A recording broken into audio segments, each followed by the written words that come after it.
In this section, we will discuss the linear transformation. We will see this concept from the perspective of vector algebra. This is not a linear transformation, since the origin of the plane is shifted and changed its location.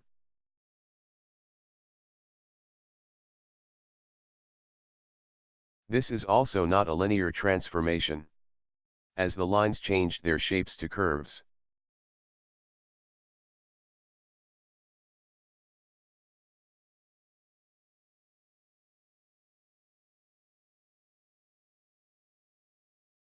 This is a linear transformation, since the origin location has not changed, and the lines remained lines. This transformation is called scaling. This is also a linear transformation. It's called dilation.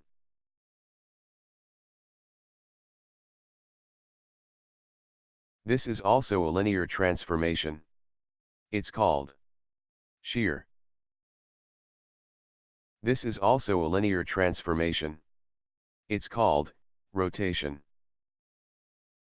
Now look at this vector with an amplitude of 3. And making angle of 30 degrees with the positive x-axis. Let's find the components of this vector referred to this xy plane. Notice that these components' values are 2.6 and 1.5 respectively. Now we will rotate the reference coordinate system by 20 degrees anti-clockwise. So now we have two reference coordinates. XY plane is the rotated one, and x star y star is the original one. Notice how the two basis vectors I and j are also rotated 20 degrees. We can now see that our vector is now making 50 degrees with the original x star y star plane. So now we find its components. Notice that these components are 1.93 and 2.3. We can also find the components of the rotated I and j basis vectors over the original x star y star plane.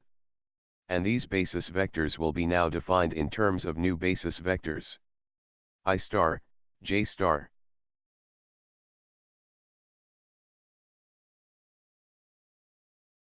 Now playing some math games, we can confirm what we just found.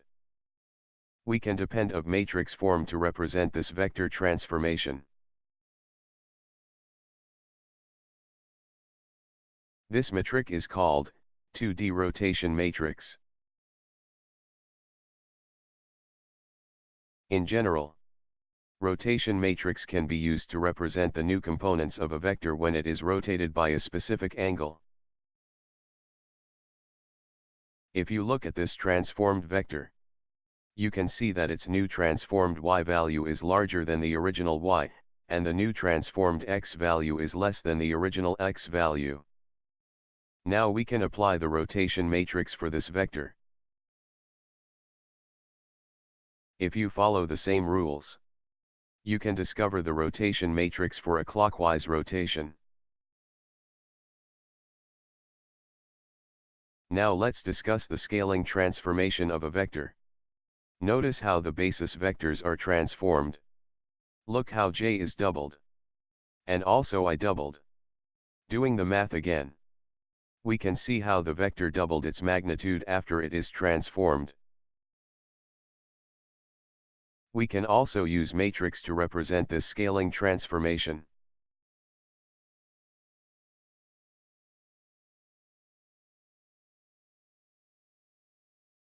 Now I will leave you with the video to see how we will derive the shear transformation matrix.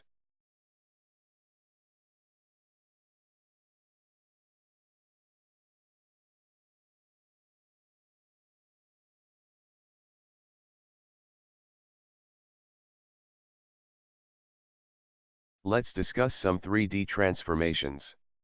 We will rotate the xy plane around z-axis clockwise, and observe how this vector is affected by this transformation.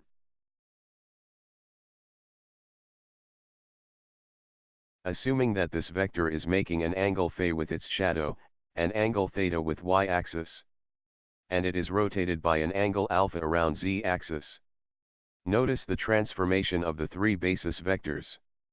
Since the rotation is around z-axis, then k vector and k star vector are the same, which means k vector has not changed after the transformation.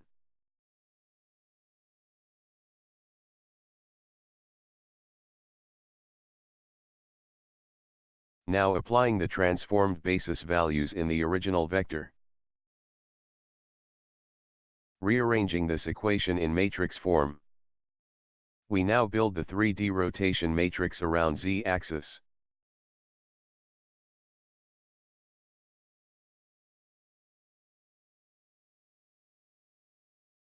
Following same procedure, you can derive the 3D rotation matrix around any of the three axes.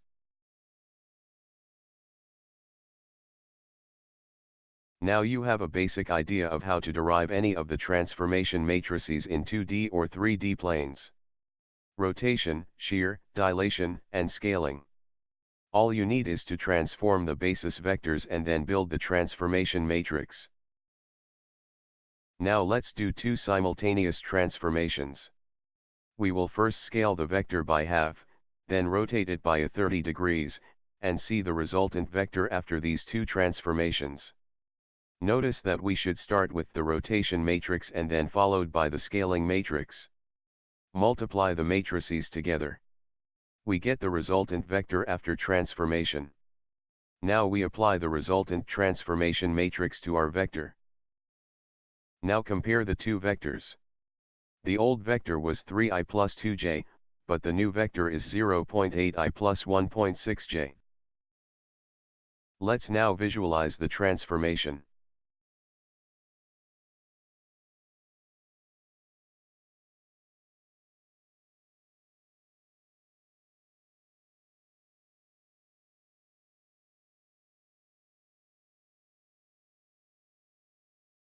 Transformation is not limited to scaling, shear, or rotation. In fact, we can build any transformation matrix. Look at this transformation matrix for instance. We will apply this matrix to some vector and observe its effect.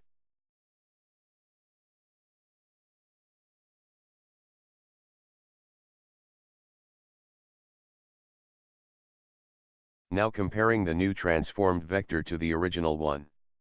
We can see that the vector has rotated clockwise by some angle and scaled up some value.